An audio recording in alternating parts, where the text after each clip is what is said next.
તો ચોથા નંબરની સીટ છે બરાબર, એ પણ કંઈક એવી જ છે, સરફેસ ડેવલપમેન્ટ. રેડી, આ પણ જે લોકોને આરામથી આવડી જશે એવી હશે, જે લોકોને નથી ભાવતી પેલી બીજી એ લોકો આ ખાસ કરે બરાબર. અને સિમ્પલ એકવાર છે, એકવાર તમારે આમાં રિવિઝન કરી જવાનું બને એટલું વ્યવસ્થિત બરાબર. એ થઈ જાય પછી તમને આવી રીતના કાંઈક તમારો પ્રોબ્લેમ આપેલો હશે બરાબર. પ્રેક્ટિકલ જોવા જાય તો તમને પહેલાં સમજવાનું કે ફિગર કેવી આપી છે અને કેવી રીતે દોરવાનું છે.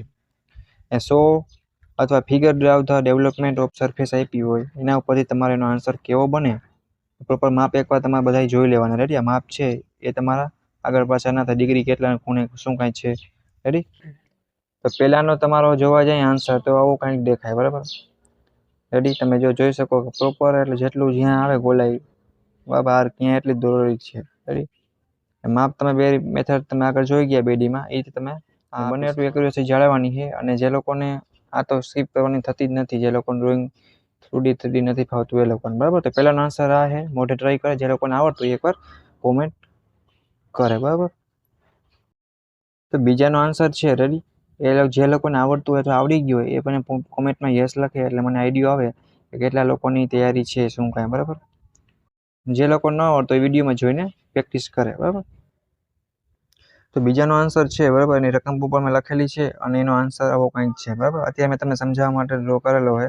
રેડી, તમારે પ્રોપર બને એટલું ચોખ્ખું મસ્ત અને ડ્રોઈંગ કરવાનું, એટલે તમારા માર્ક્સ છે એ ક્યાંય કપાય નહીં બરાબર. તો બીજાનો આન્સર છે એ આવો કંઈક છે. ત્રીજા નંબરનો છે બરાબર, થર્ડ, એ ડેવલપમેન્ટ સરફેસ જ છે. રેડી, એ પણ તમને માપ આપ્યા પ્રોપર એકવાર જોઈ પછી તમારે આ પણ જેને આવડતું હોય એ મને એકવાર કોમેન્ટ કરે બરાબર. એટલીસ્ટ મને આઈડિયો આવે કે કેટલા લોકોની શું કાંઈ તૈયારી છે. ના થોડોક સહેલો છે ઓલા બધા કરતાં બરાબર. અને એક પ્રેક્ટિસ હશે એટલે તમને આવડી જશે આરામથી. રેડી, અને આઈએમપી છે જીટી અંડરની આવેલી તમામ લેમિનેશન કોમન જે કાઢેલી હશે બરાબર, અને પૂછાતી હશે એ ટાઈપનું મટીરિયલમાંથી આપણે લીધેલું છે, એટલે કોઈને ચિંતા કરવાની નથી બરાબર. પ્રેક્ટિસ કરવાની છે, કદાચ માપ ચેન્જ થઈ શકે, મેથડ તો એની જ રહેશે. ચોથા નંબરનું જે લોકોને આવડતું એ કોમેન્ટ મને કરી દે બરાબર. બાકીના વિડીયોમાંથી જોઈ પોઝ કરી અને ડ્રો કરે. ચોથાનો આન્સર છે એ તમારે આવો કંઈક આવે બરાબર. બને એટલું જોઈએ ગણતરી બધું વધારે કરવાનું રાખવાનું, એટલે તમને એક્ઝામિનરને થોડુંક સારું લાગે અને ખબર પડે કે સમજીને ડ્રો કર્યું છે, કોઈનામાંથી કોપી નથી કર્યું બરાબર. ઘણા લોકો વિચારતા હશે કે આ તો આપણે મેળામાં જાય ત્યાં જે બધા હોય એવું લાગતું હોય છે, પણ એ આપણે વિચારવાનું નથી અત્યારે. અલગ અલગ જેવું પ્રેક્ટિસ કરશો એમ સમજાશે બરાબર. બાકી તમે ડાયરેક્ટ જોશો ઝૂમ કરીને તો ખબર જ નહીં પડે કે ક્યાંથી હું કાંઈ આવ્યું, કંઈ અલગ જ વસ્તુ દુનિયા બહારની. પણ પ્રેક્ટિસ કરવી પડશે એટલે વાંધો નહીં આવે બરાબર.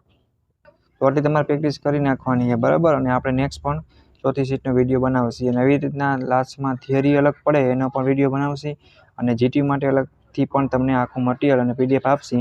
તમે આરામથી પાસ થઈ શકશો બરાબર, અને સારા માર્ક્સે થઈ જશે, કોઈ ટેન્શન નથી લેવાનું. તમે તમારા ફ્રેન્ડને શેર કરો અને પ્રેક્ટિસ ચાલુ કરો બરાબર. ક્યાંય પણ અટકાવો તો તમે મેસેજ અથવા કોલ અથવા કોમેન્ટ કરીને પૂછી શકો બરાબર, કાંઈ પણ ડાઉટ હોય. અને સબસ્ક્રાઈબ કરીને બેલ આઇકન પર પ્રેસ કરી દેજો, જેથી કરીને કોઈ પણ નવો વિડીયો આવે તો તમે એનો સીધો લાભ લઈ શકો બરાબર.